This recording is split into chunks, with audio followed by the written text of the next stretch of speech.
Voy a leer, dice: y aquel verbo fue hecho carne, y habitó entre nosotros, y vimos su gloria, la gloria como del unigénito del Padre, lleno de gracia y de verdad. Juan dio testimonio de él y clamó diciendo: este es de quien yo les decía, el que viene después de mí es antes de mí, porque era primero que yo.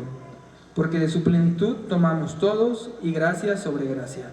Pues la ley por medio de Moisés fue dada, pero la gracia y la verdad vinieron por medio de Jesucristo. A Dios nadie le vio jamás, el unigénito Hijo, el que está en el seno del Padre, Él le ha dado a conocer.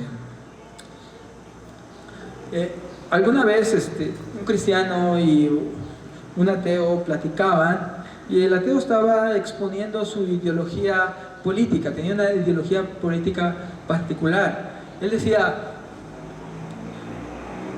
mi ideología política ve por los pobres, ve por el más necesitado.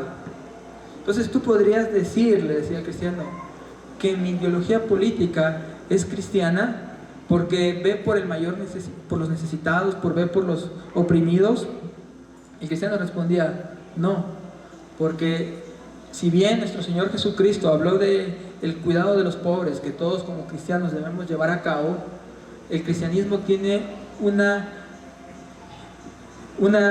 enseñanza principal, clave, que hace que algo sea cristiano. No.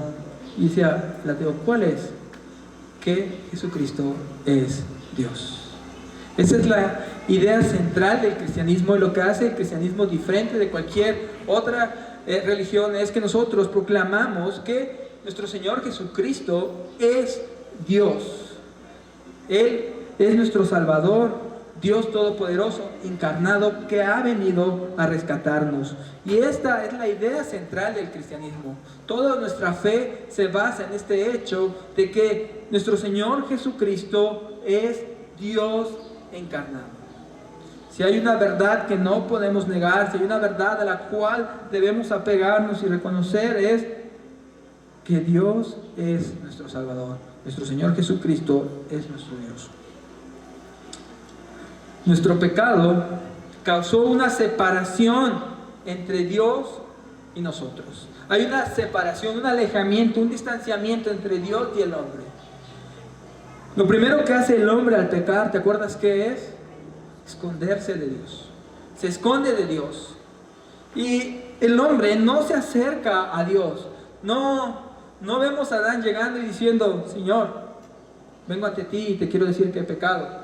El hombre se esconde de Dios, crea una ruptura en la relación con Dios. Y el hombre se aleja de Dios. Hay una separación entre Dios y nosotros.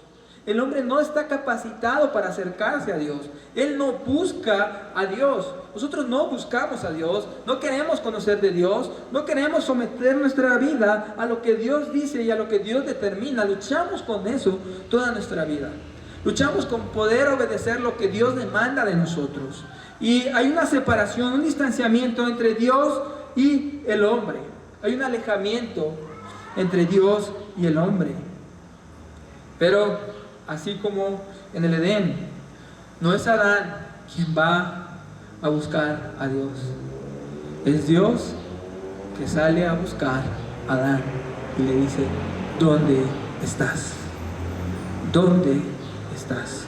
Y así, esta es la verdad del cristianismo, que no es el hombre acercándose a Dios, sino que es Dios viniendo a buscar al hombre, viniendo a buscar a los pecadores, a los que han desobedecido y a los que se han apartado de Él, los que están alejados de Él.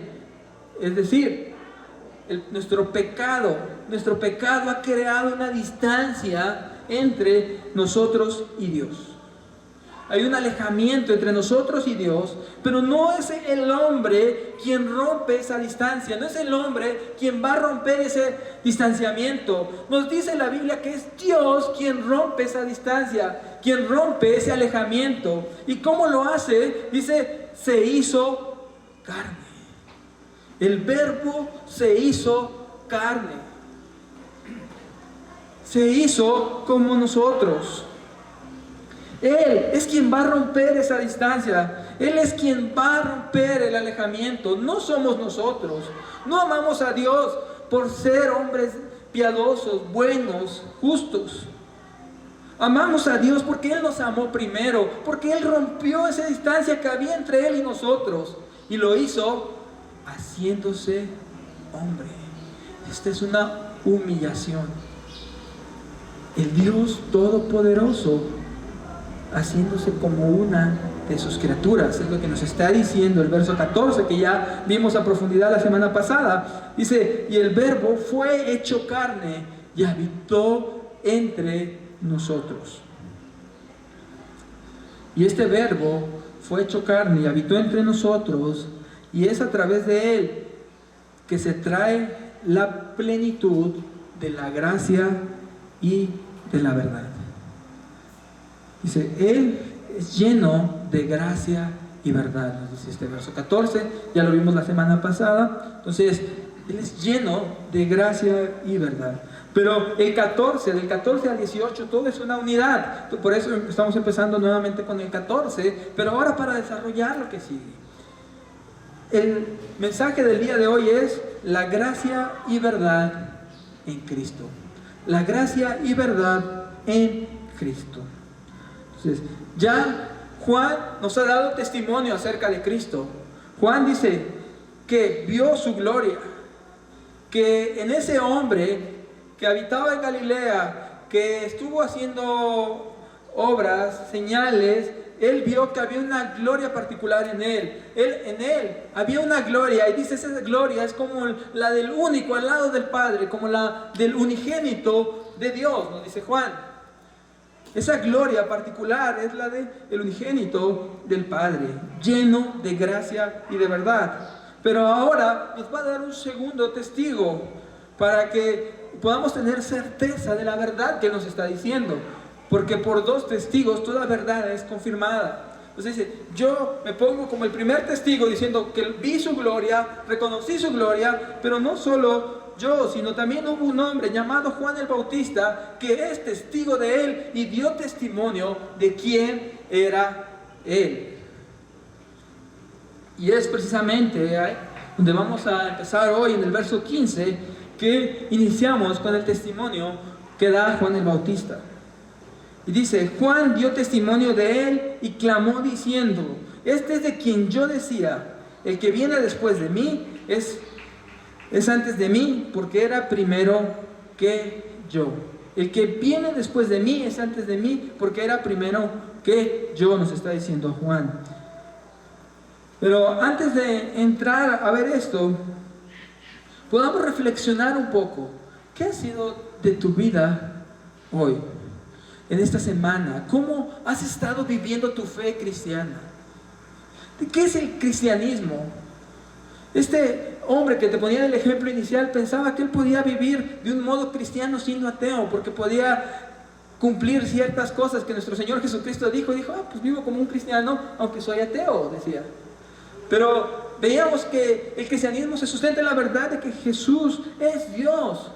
Y esa es la base y la esencia de nuestra fe, y en lo que nosotros creemos, que Dios se hizo hombre, que asumió nuestra humanidad.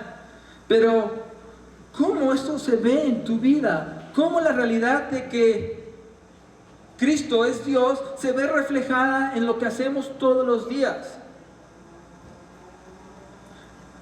Hay hombres como Pablo que pueden decir, si Cristo no resucitó, soy el más miserable de todos los hombres. Si Cristo no es Dios, soy el más miserable de todos. Pero muchos cristianos viven de tal manera que si Cristo no fuera Dios, ellos no serían los más miserables, por lo menos serían hombres que vivirían igual, con un trabajo, con una familia, siendo en la sociedad, haciendo lo mismo. Y para muchos cristianos su vida no cambiaría por el hecho de que Cristo no sea Dios. Tú puedes evaluar tu vida al día de hoy y decir, si Cristo no es Dios, mi vida es la más miserable de todas, porque no tiene sentido, porque todo lo que yo hago en esta vida gira en torno a esta verdad. O si Cristo no fuera Dios, tú podrías continuar con tu vida tal cual la llevas. Un buen trabajo, tu familia, tu casa, siendo una persona reconocida en la sociedad, o como tú quieras verlo. Pero el cristianismo es tal que nos lleva a vivir de una manera totalmente radical al mundo. La verdad de que Cristo es Dios es una verdad que debe transformar nuestra vida al punto de que si esto no es cierto, somos los más miserables de todos los hombres. Nuestra razón de vida y existencia no tiene ningún propósito. Pero esto no se ve. Pero deberíamos ver el testimonio de Juan el Bautista. Un hombre que decidió nunca beber sidra, o más bien se le ordenó nunca beber sidra, que no vivió en los lujos y comodidades de la ciudad, sino que vivió en el desierto, no se vistió con las prendas más lujosas o más glamorosas de su época. Tú podrías ver a un fariseo y distinguirlo por la forma en que él vestía, lo que él portaba, y lo veías su porte y decías, este es un hombre distinguido, este es un hombre importante por cómo el fariseo o el saduceo iban vestidos. Tú podrías reconocerlos y decir, estos hombres son importantes. Pero tú podrías ver del otro lado a un hombre vestido con piel de camello. Hay que recordar que Juan el Bautista no es mucho más grande que nuestro Señor Jesucristo. No estamos hablando de alguien adulto, estamos hablando de un joven que ha dedicado su vida a proclamar en el desierto, a no beber vino, a vestirse de una manera diferente, y que ha renunciado a las comodidades del mundo para llamar a un pueblo al arrepentimiento. Se dice que comía langostas. Estos son saltamontes, para que no pienses que es la langosta de mar ahí, que se da en Veracruz. Entonces, no, está hablando de saltamonte, lo más parecido es el chapulín. Entonces está diciendo que de eso y de miel era lo que se alimentaba. Un hombre que renunció a las comodidades del mundo con un solo propósito. ¿Cuál era su meta en esta vida? ¿Cuál era su objetivo en la vida? ¿Para qué Juan vivió? Para decirnos, Él es en el que deben de creer. Toda su vida giraba en torno, en abrir camino, en abrir paso y decir, crean en Él. Juan, vemos un hombre que si Jesús no es quien dijo ser, su vida es la más miserable de todas. ¿Qué sentido tendría su vida si Jesús no es quien dice ser? Y así debería ser la vida de cada uno de nosotros. Es decir, mi vida no tiene ningún sentido si Jesús no es quien dice ser. Y vivir este cristianismo es a lo que nos lleva al Evangelio. Es a lo que Pablo dice, si Jesús no resucitó, somos los más miserables de los hombres. Sin embargo, para muchos, hoy acá, si Jesús no fuera Dios, podrían continuar con casi toda su vida sin ser afectada. Su mismo trabajo, su misma familia, estar haciendo las mismas cosas que hacen día tras día. Lo único que cambió es que Jesús no es Dios. Pero el cristianismo no se trata de eso. Preguntémonos si el cristianismo es todo lo que yo estoy viviendo. Esto es todo ser cristiano.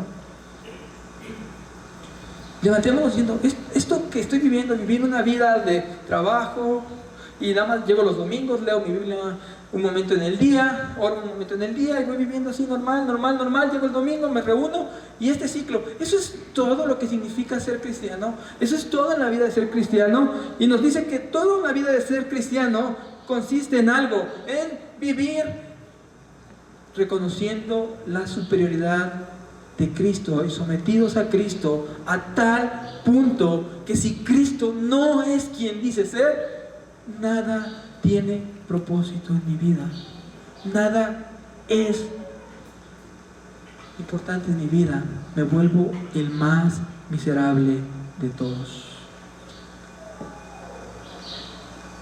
Y aquí tenemos en Juan un joven que dedica su vida a decir, Él es. Renunció a los lujos, las vestimentas más glamorosas, renunció al alcohol, renunció a vivir en una ciudad y vivía en el desierto, renunció a este mundo por una sola causa, es decir, Él es, de Él les he hablado. Y dio su testimonio, fue apresado y murió. Toda su vida tuvo un propósito, decir, Él es. De modo que si Cristo no era quien dice ser, su vida sería una miseria. De ese modo vivimos nuestro cristianismo. De ese modo vivimos nuestra fe. Que si Cristo no es Dios, todo carece de sentido.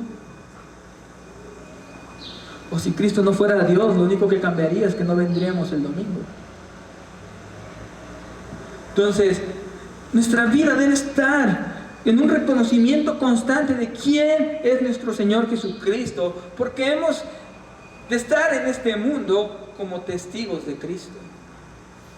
Como testigos de Cristo. Ese es el rol que cada uno tenemos. El mismo rol que tenía Juan, de ser quien diga Él es el mismo rol que se nos ha dado. Hemos sido llamados a proclamar y decirle al mundo: Él es en quien deben de creer. Él es Cristo nuestro Señor. Y nosotros somos testigos, somos discípulos y vivimos para apuntar a la gente a Cristo. Usamos todo lo que tenemos en este mundo para apuntarle a la gente y decirle: Él es en quien deben de creer. Pero nuestra vida no va a ser marcada por esto, a menos de que estemos convencidos de algo. ¿O acaso pensamos que Dios espera menos de nosotros de lo que esperaba de Juan el Bautista? Cuando nuestro Señor Jesucristo dice que el más pequeño en el reino de los cielos es superior a Él.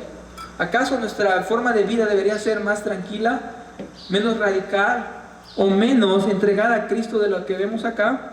Vivir para solo apuntar a Él. Pero no, nuestra vida no se va a conformar a esto, a menos que entendamos lo que Juan entendía. Y eso lo vemos en su testimonio. Vemos lo importante que era para él, donde dice clamó diciendo, está diciendo gritó, alzó la voz. Él gritó para anunciar esto, porque para él anunciar esto era para lo que había nacido. Dice: el que viene después de mí es antes de mí, porque era primero que yo. ¿Qué nos está diciendo Juan? El que viene después de mí. Se está refiriendo a alguien que nació después de él y que inició su ministerio después de él. No inició antes. Él va delante de alguien. Nos está diciendo Juan: atrás de mí viene alguien y yo voy delante de ese alguien. Pero ese alguien, dice, es antes de mí. Antes de mí. ¿Qué quiere decir antes de mí? Quiere decir, la palabra acá está hablando de alguien que está adelante. Dice: el que está, o el que viene atrás de mí, está adelante de mí. ¿Qué quiere decir Juan? El que viene detrás de mí es superior a mí. Es mayor que yo. Es más grande que yo. ¿Por qué dice? Porque existía desde el principio. Nosotros debemos ver esta verdad. Como cristianos, nuestra vida debe ser que Cristo es superior a nosotros. Y toda nuestra vida debe mostrar la superioridad de Cristo con respecto a nosotros. La versión NBI trae muy bien la idea que dice: el que viene después de mí es superior a mí porque existía antes que yo. Juan reconocía y dice: Él es superior a mí. De tal manera que no vamos a poder tú y yo vivir la vida cristiana a menos que estemos convencidos de la infinita superioridad de Cristo con respecto a nosotros. ¿Qué llevaba a un joven a renunciar a todo en la vida para solo proclamar arrepentimiento y decirles a todos: Él es? Él es. ¿Qué le lleva a vivir de esta forma? Dice: porque yo reconozco que Él es superior a mí. Pero muchos cristianos no reconocen de forma práctica la superioridad de Cristo. Estoy seguro que todos reconocerían que Cristo es superior en palabras, pero ¿cómo vamos a ver esa superioridad de Cristo reflejada en nuestra vida cuando renunciamos a este mundo para seguir a Cristo? Y nuestra renuncia a este mundo es tal que si Cristo no es quien dice ser, somos los más miserables de todos.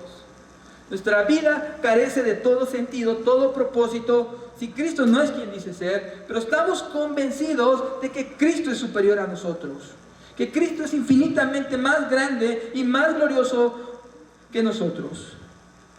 Y esto debe llevarnos, debe ser algo real en nuestra vida, que debe llevarnos a renunciar a este mundo para vivir con el solo propósito de anunciar a Cristo, de decirle a la gente: Él es en quien ustedes deben creer.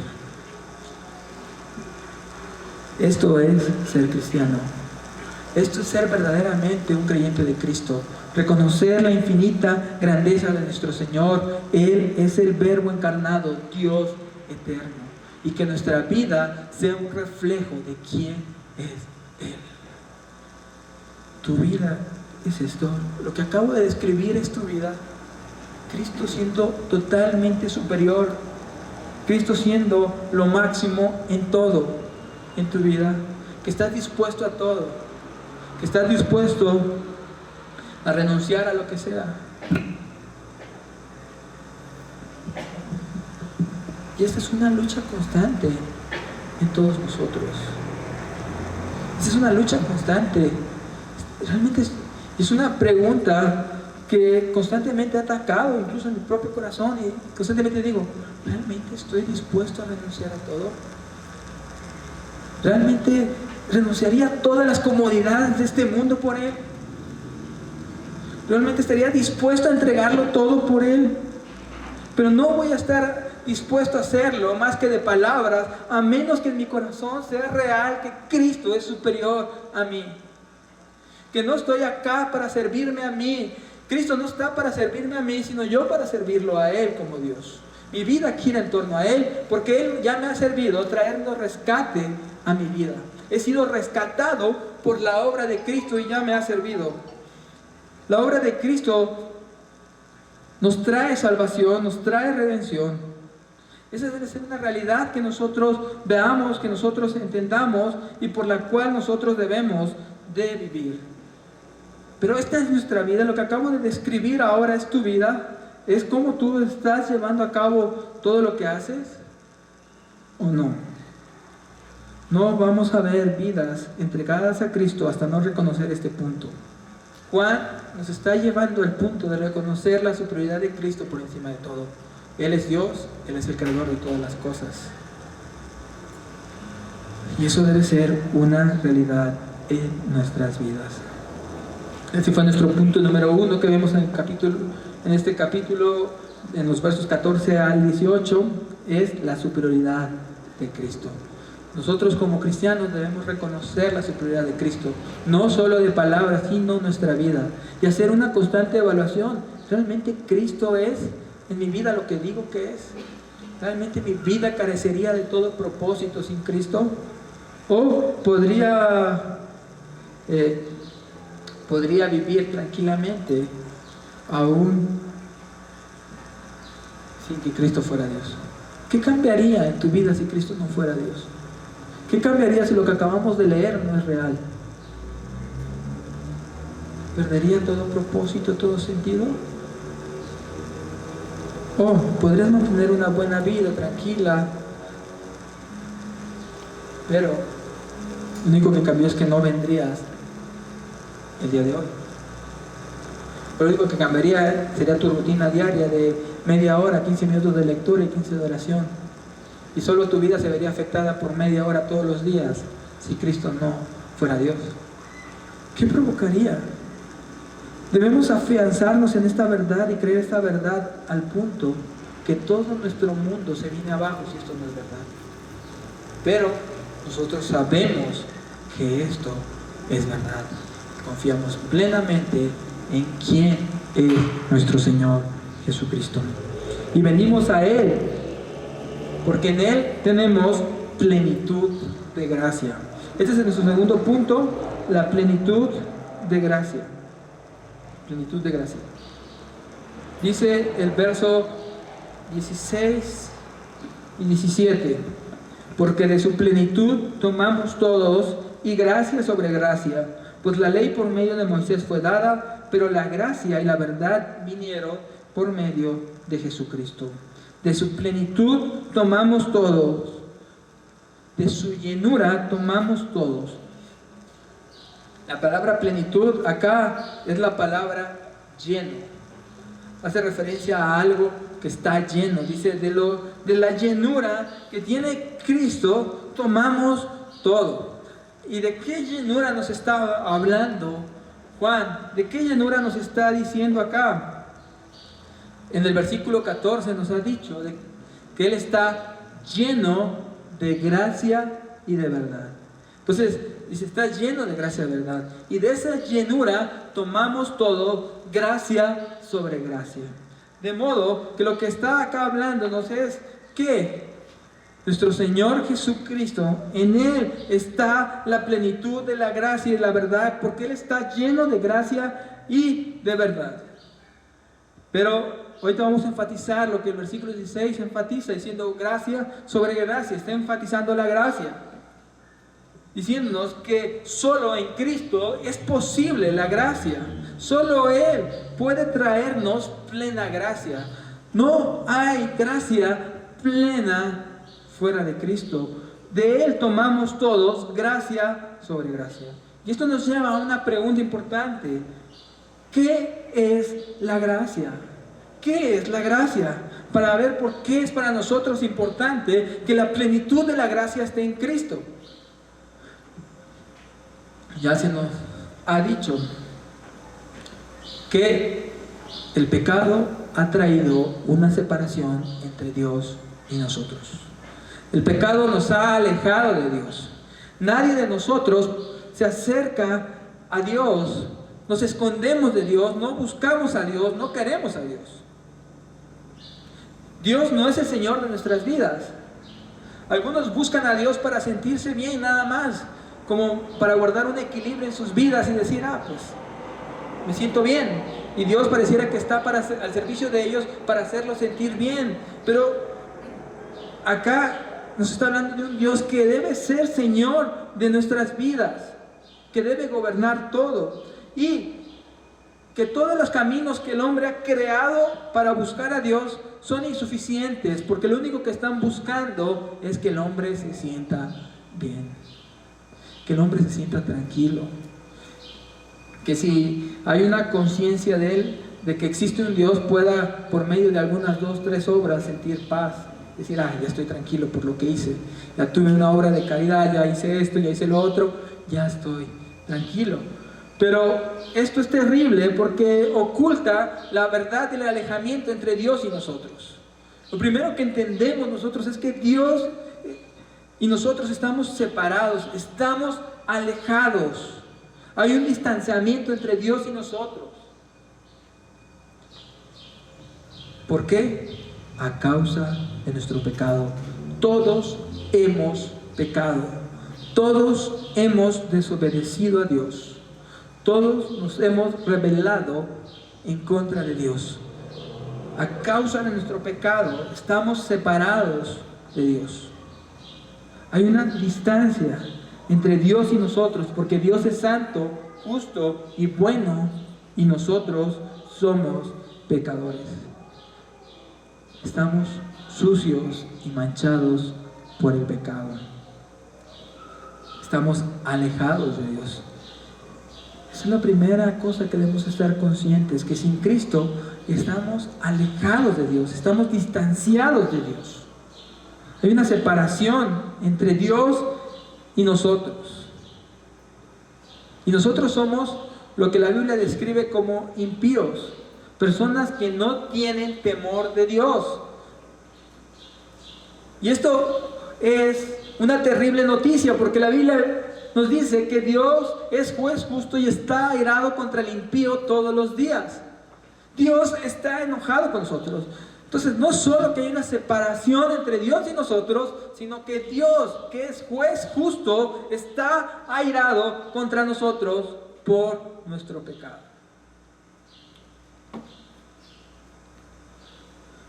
Y el punto acá es, ¿cómo podemos ser reconciliados con Dios?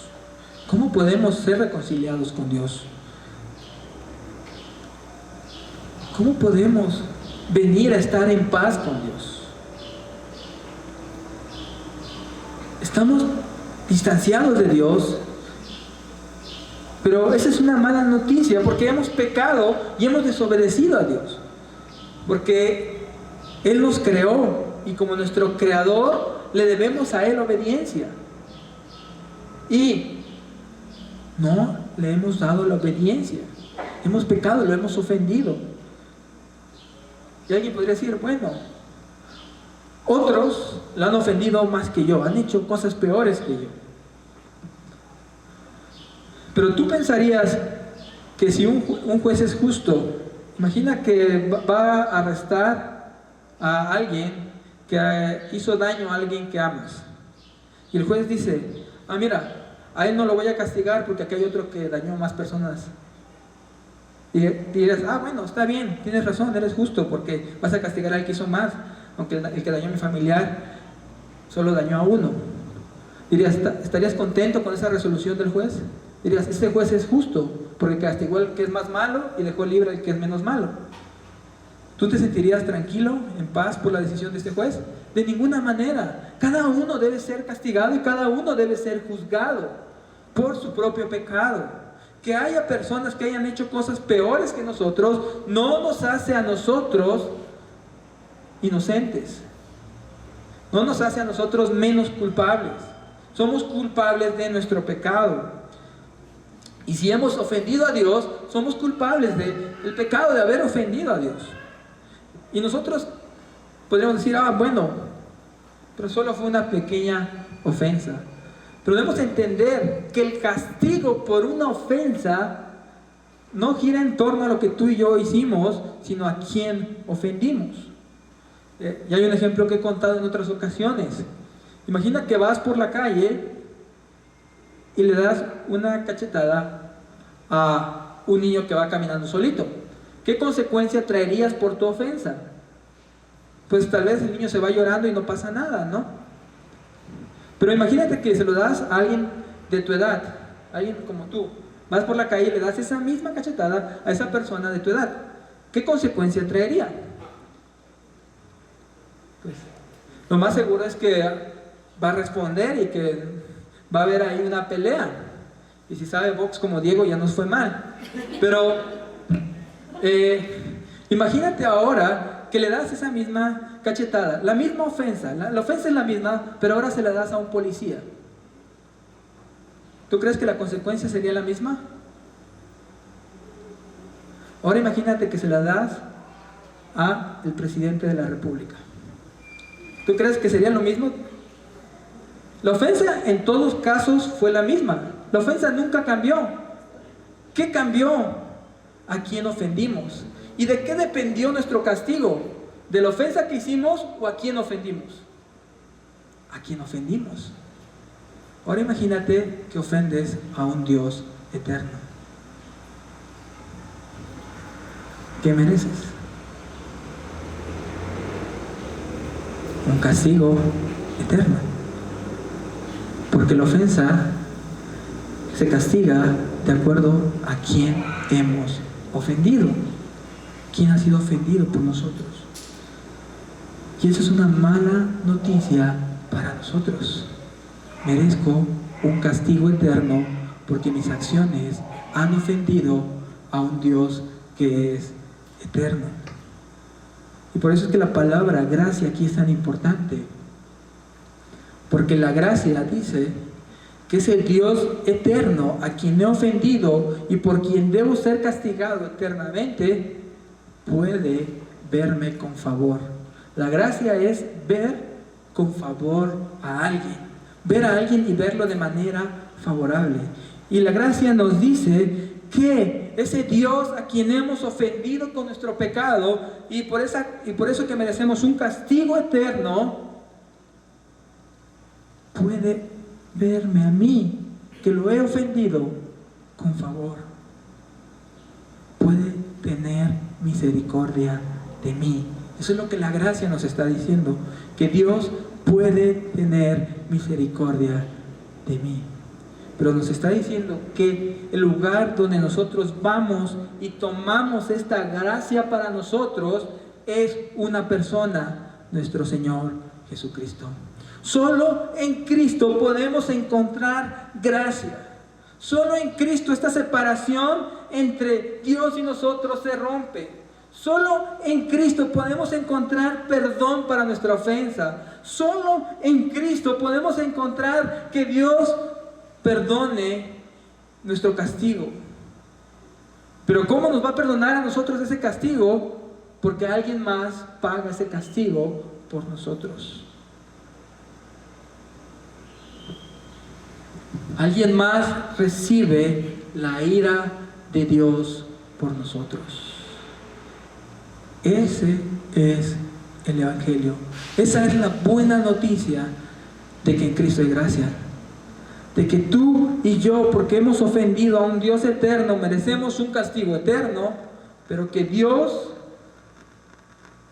encarnó, habitó entre nosotros y Él recibió el castigo eterno en nuestro lugar.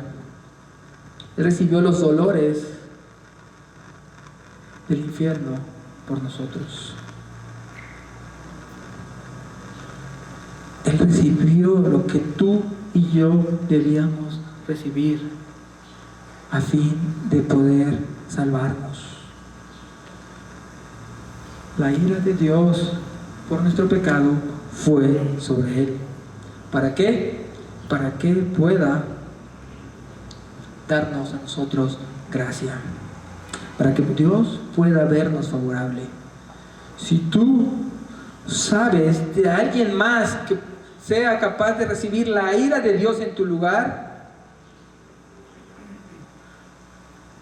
pues podrías acudir a esa persona porque ha vivido perfectamente y ha decidido ponerse en el lugar tuyo.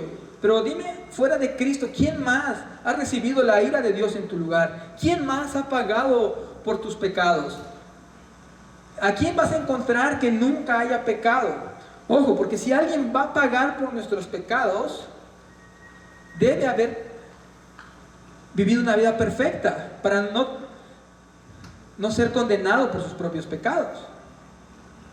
Si alguien va a pagar por nuestros pecados, debe haber vivido una vida perfecta.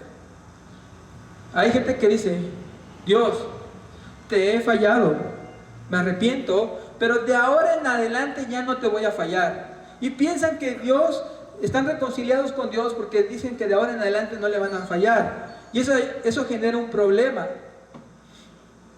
Primera, porque de ahora en adelante eso no es verdad, van a seguir fallando. Pero el otro problema genera, ponle que sí pudiera vivir una persona de forma perfecta de hoy en adelante. Que tú dijeras: Dios, te ofendí, pero de ahora en adelante te voy a obedecer. Tú no le estarías saldando ninguna deuda a Dios. ¿Qué le debemos tú y yo a Dios? Obediencia. Todos los días de nuestra vida, obediencia. Si tú hoy te portaras bien, dijeras: Dios, ya estoy en paz contigo porque ya pagué mi deuda, porque hoy sí te obedecí en todo. ¿Cuál deuda pagaste? Solo hiciste lo que debías hacer. No has pagado ninguna deuda. ¿Cómo vas a pagar esa deuda? Si de hoy en adelante tu vida fuera perfecta, solo harías lo que tendrías que hacer de hoy en adelante, pero tu deuda seguiría estando. Necesitas que alguien la pague. Por eso es que pensar que por nuestras buenas acciones, por decir: de aquí adelante, Dios, me voy a portar bien, vamos a ser salvos, es un error. Porque alguien tiene que pagar nuestra deuda. Porque nuestra ofensa a Dios ahí está. Y si Dios es juez justo, debe buscar que la deuda se pague. Y solo hay alguien que ha vivido una vida perfecta y ha pagado esa deuda. Solo a Él podemos acudir por gracia para que Dios nos vea favorablemente. Es decir, la gracia ha de ser recibida. No es algo que obtengamos por nuestro propio esfuerzo. Meditemos en lo que Juan está diciendo. Él dijo: el Verbo tomó nuestra humanidad. El Verbo tomó nuestra humanidad. Y en nuestra humanidad tomó nuestro pecado para que tú y yo pudiéramos tomar gracia. El Verbo tomó nuestra humanidad y en su humanidad tomó nuestro pecado para que tú y yo pudiéramos hoy tomar de su plenitud gracia. Gracia sobre gracia.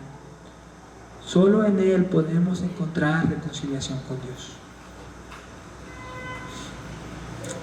Alguna vez una mujer se acercó a su pastor y decir: yo no entiendo por qué Dios dejó solo un camino.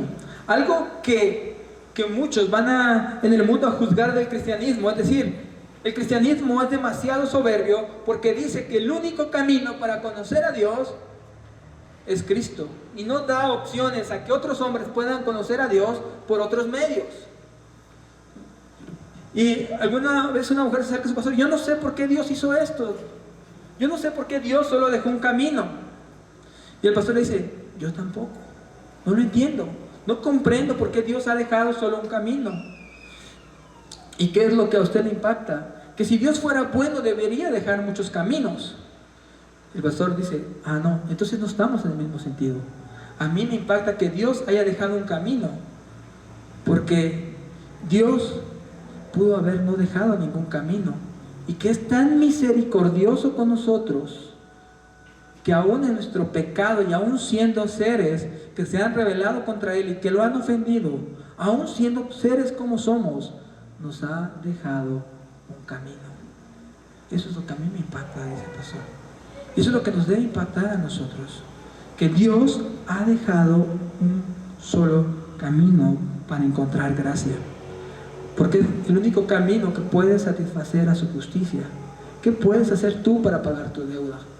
¿Qué pueden hacer otros? El que está a tu lado, ¿puede hacer algo para pagar tu deuda ante Dios? Está igual o más endeudado que tú. ¿Qué va a hacer? ¿Quién va a poder pagar tu deuda? Solo Cristo. Solo en Él hay gracia sobre gracia. Solo en Él Dios nos ve de forma favorable. Y la gracia no es algo que tú y yo hagamos. La gracia es algo que tomamos en Cristo, algo que nos es dado. La palabra acá que dice tomamos se refiere a dar. Es algo que es dado, algo que se nos es recibido, algo que recibimos y no algo que obtenemos. Debemos entender esto: la gracia es algo que recibimos, no algo que obtenemos. Lo recibimos por medio de la fe, creyendo en Cristo. Solo creyendo en Cristo esta gracia es recibida por nosotros. Y nuestro tercer punto: plenitud de la verdad. Plenitud de la verdad. En Cristo hay plenitud de verdad. Dice de gracia y de verdad. Voy a leer el 17 y 18. Pues la ley por medio de Moisés fue dada, pero la gracia y la verdad vinieron por medio de Jesucristo. A Dios nadie le vio jamás. El unigénito Hijo que está en el seno del Padre, Él le ha dado a conocer. A Dios nadie le vio jamás. El unigénito Hijo que está en el seno del Padre, Él le ha dado a conocer. Un dato interesante: la palabra gracia, que en griego es la palabra charis, solo aparece en este pasaje en todo el Evangelio de Juan. Jamás vuelve a aparecer la palabra charis como gracia en todo el Evangelio.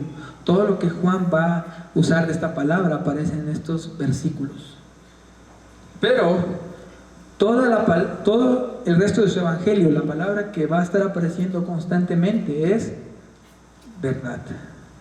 Verdad. Va a estar hablando de la verdad. Y aquí Juan está uniendo la gracia y la verdad, para que por medio de conocer la verdad sobre Cristo podamos hallar gracia y ser reconciliados con Dios al creer esta verdad. Entonces, lo que nosotros creemos sobre Cristo es importante. No es solo decir yo creo en Cristo y ya. Hay gente que dice creo en Cristo, pero cree que no es Dios. Eso no está bien. La Biblia nos dice que Él es Dios. Hay gente que dice yo creo en Cristo, pero piensan que solo fue un ángel o un hombre. Eso no está bien. Debemos creer la verdad sobre Cristo. Y la verdad sobre Cristo que Juan nos está presentando es que Él es Dios. Y el Verbo era Dios. Por tanto, va a hacer que esta gracia que nosotros recibimos en Cristo está ligada a la verdad que creemos de Cristo. Lo que creemos sobre Cristo es importante. Lo que por fe recibimos de Cristo debe ser importante. Y Juan se va a enfatizar de aquí en adelante en buscar que nosotros tengamos vida en el nombre de Cristo y que creamos en Él. Ya vimos que ese es el propósito de este evangelio. Dice, Juan, ¿por qué escribiste este evangelio? Y Juan dice, lo escribí para que ustedes crean que Él es el Cristo, el unigénito de Dios, y creyendo en Él tengan vida. Y esta vida la recibimos, dice, de gracia. Es una gracia que nos es dada en Cristo. Tomamos gracia de Él. Pero está totalmente ligada a la verdad. ¿A qué creemos sobre Cristo? Nos dice, ¿a qué se refiere Juan con la verdad? Veremos que está hablando del conocimiento de Dios. Nos está diciendo que la verdad de Dios, la verdad que nos hace libre, solo viene en Cristo. Solo podemos conocer a Dios en Cristo. Lo que Juan nos va a presentar aquí es que Cristo es la fuente de verdad, la fuente de conocimiento de Dios, y que nadie puede conocer al Padre si no es por Cristo. La verdad solo la encontramos al ver a Cristo. Dice, la ley vino por Moisés. La ley es verdad que nos da a conocer a Dios, muestra su carácter, muestra lo que Dios espera de nosotros. Pero la ley es insuficiente a causa de nuestro pecado. ¿Por qué? Porque Dios es justo y ama la justicia. Pero ahí vemos cómo Dios es. Y la ley nos muestra cómo nosotros no somos. Todo lo que la ley dice es lo que tú y yo no somos. No hemos logrado ser lo que la ley dice. Por tanto, somos culpables. Somos culpables ante la ley. Y necesitamos de la gracia, y necesitamos la verdad para poder ser reconciliados con Dios. La ley es buena porque es dada por Dios. Pero a causa de nuestro pecado, esta ley que debería traer vida, nos condena a muerte. Porque somos pecadores. Y ahora requerimos de gracia y verdad porque estamos condenados. Necesitamos que Dios nos vea favorablemente. Pero para que Dios nos vea favorablemente, esto solo puede ser mediante la verdad que es traída en Cristo. Porque vamos a descubrir que la ley, los profetas, los salmos, Juan el Bautista, el Nuevo Testamento, todo lo que está ahí en la Biblia nos grita, clama a nosotros una sola verdad. Él es en el que ustedes deben de creer. Nosotros no leemos la Biblia para crecer intelectualmente y poder opinar en los debates teológicos. No leemos la Biblia para entrar en discusiones teológicas sobre algún término. Leemos la Biblia para conocer a nuestro Señor Jesucristo, para conocerlo a Él. Él es nuestra vida. En la Biblia hay vida porque la Biblia nos apunta a Él, nos dice, Él es en quien ustedes deben de creer. Y la ley, profetas, salmos, Juan el Bautista, Juan el apóstol y todo el Nuevo Testamento nos van a gritar y van a clamar una sola verdad. Deben creer en Cristo. Deben creer en Cristo. Porque solo en Cristo está la plenitud del conocimiento de Dios. ¿Por qué? Porque nadie ha visto al Padre jamás. No ha habido alguien que pueda ver al Padre. Pero el Hijo dice que está en el seno del Padre. ¿Qué quiere decir esto? Que el Hijo es íntimo del Padre. El Hijo tiene una relación cercana con el Padre. El Hijo ha existido eternamente con el Padre. Y Él vino a este mundo y nos lo da a conocer. Solo en el Hijo podemos conocer verdaderamente a Dios. Solo en el Hijo podemos ser reconciliados verdaderamente con Dios. Esto nos deja en una posición donde, ¿qué esperanzas tengo yo de poder acercarme a Dios? Solo en Cristo. ¿Qué esperanzas tengo yo de conocer la verdad? Solo en Cristo. ¿Qué esperanzas tengo para mi vida? Solo en Cristo. Y Juan nos lleva a un lugar donde nuestra esperanza solo está en Cristo, y fuera de Cristo no tenemos nada. Fuera de Cristo nada somos y nada podemos lograr. Porque todo nos lleva a Cristo para ver que solo en Él podemos conocer a Dios verdaderamente. Solo en Él podemos tener vida, y solo en Él podemos encontrar la gracia que necesitamos para ser reconciliados con Dios, para que Dios nos vea favorablemente. Entonces, ¿de qué se trata el cristianismo? De que Cristo lo es todo para nosotros. De eso se trata el cristianismo, de que Cristo lo es todo para nosotros. Que nuestra vida está en Cristo. Que la gracia para acercarnos a Dios está en Cristo. Y sin Cristo somos los más miserables de todos, porque no tenemos nada. El cristianismo es Cristo lo es todo. Nuestra vida, nuestro perdón, nuestra reconciliación con Dios, la verdad, todo es Cristo. Fuera de Cristo no hay más que miseria. ¿Realmente esta es tu vida? ¿Este es el cristianismo que estás viviendo? Donde todo fuera de Cristo para ti es miseria, y lo único que te sostiene, te mantiene, es Cristo y solo Cristo. Porque debemos aclarar que la verdad de la cual está hablando Juan no es una verdad que queda exclusiva en términos intelectuales. Juan, vamos a ver en el desarrollo, va a hablar muchísimo de esta verdad. Va a hablar de esta verdad como una verdad que nos hace libres, como una verdad que nos santifica, como una verdad que debemos seguir, una verdad en la que debemos permanecer, una verdad en la que debemos perseverar hasta el final.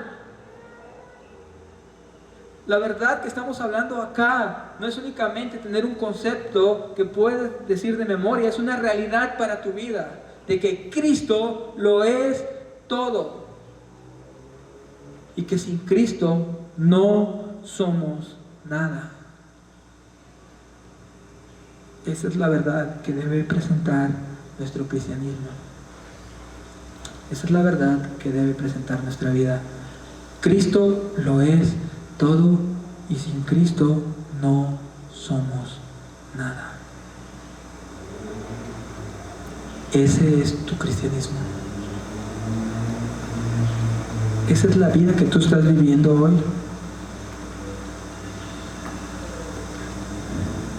Si alguien hiciera lo que hizo Plinio el joven cuando iba a acusar a los cristianos ante el emperador, ya lo he platicado muchas veces también, ¿qué hizo? Estudió a los cristianos y escribió qué es lo que a los cristianos se dedicaban. Hizo una carta al emperador donde se describe a los cristianos. Y Plinio el joven, tras su investigación de los cristianos, dice: ellos cantan a Jesús como Dios. Así es como los describe. Un opositor al cristianismo, en los primeros años del cristianismo, los investiga y dice: ellos cantan al Señor como Dios. No les preguntó, indagó por sí mismo la vida de los cristianos y llegó a la conclusión que ellos reconocían a Jesús como Dios. La pregunta es, si alguien se determinara hoy decir: voy a ver su vida, voy a vigilarlo todos los días. Imagínate que hoy alguien decide vigilarte todos los días, desde que te levantas hasta que duermes y vuelves a levantarte, y va viendo cada una de tus acciones, y al final va a dar un reporte de tu vida. ¿Qué diría? Diría: él cree en Jesús como Dios. Para él Jesús lo es todo. ¿Esa frase resumiría tu vida? Si no es así, arrepintámonos hoy y reconozcamos que sin Cristo no somos nada, y sin Cristo todo es miseria, y que solo en Cristo hay gracia y verdad. Si alguien que no te conoce, que nunca te ha visto, viera tu vida, podría decir: él es alguien que cree que Jesús es Dios. Esa es la clave de su vida, es la frase que describe su vida.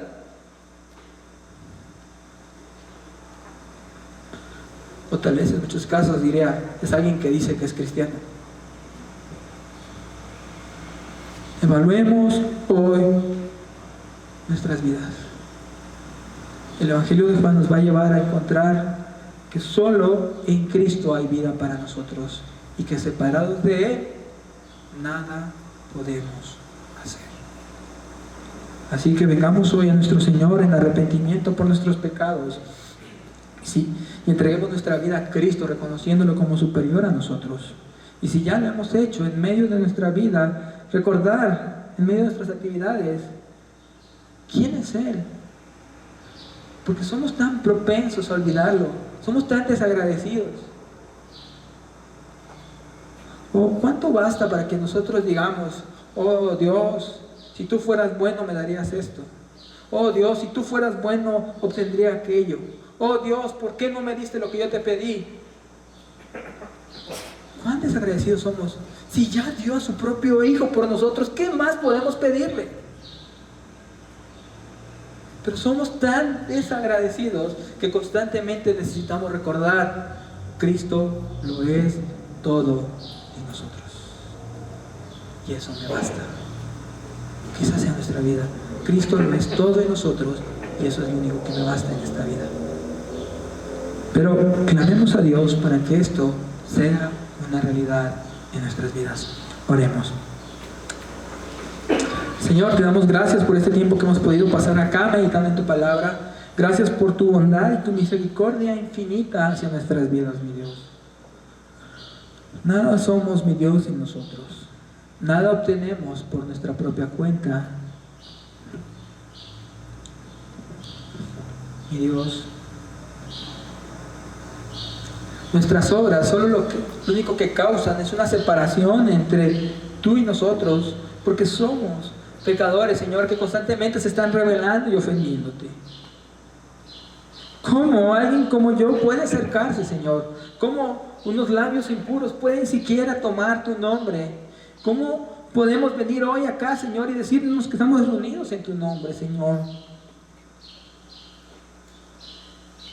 No hay nada en nuestra vida, Señor. No hay ningún mérito en nuestra vida, Señor. Todo lo que tenemos es en Cristo, Señor.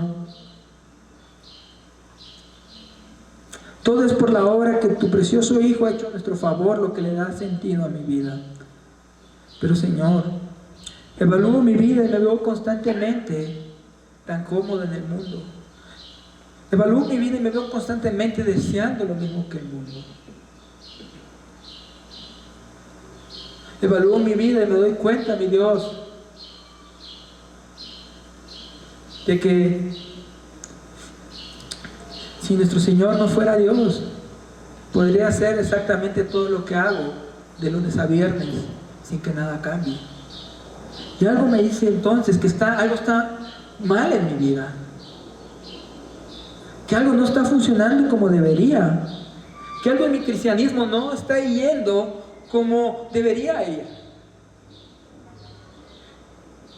que alguien que viera mi vida no resumiría mi vida como dejándolo todo le ha seguido, o como Cristo es todo para él. Oh Dios, pero por medio de tu palabra venimos a Cristo y encontramos en Él gracia sobre gracia, y nos damos cuenta, mi Dios, de cuál es la razón de nuestra existencia y nuestra vida. Solo Cristo, nuestra esperanza, solo Cristo, nuestra vida, solo en Él hay verdad y conocimiento de Dios. Que no podemos ser reconciliados con Dios sin Cristo, porque solo a Él podemos acudir para tomar gracia. Solo en Él podemos encontrar la verdad de quién es Dios. Pero que esta verdad, Señor, no sea solo un concepto en nuestras cabezas, sino que sea algo en lo que vivimos, mi Dios. Algo en lo que andamos, caminamos, seguimos, permanecemos, nos esforzamos todos los días, mi Dios. Te lo ruego, haznos, Señor, personas cuya vida, cuyo testimonio es Cristo lo es todo. Que eso sea, Señor, lo que nos describa, mi Dios. Oh Dios, el día de mañana, que cada uno de los que están acá hayan partido de este mundo, mi Dios. Si alguien describiera su vida en una frase, pudiera ser: Cristo lo es todo. Que eso sea la realidad en la que vivimos. Te lo suplico en el nombre de Cristo Jesús. Amén y amén.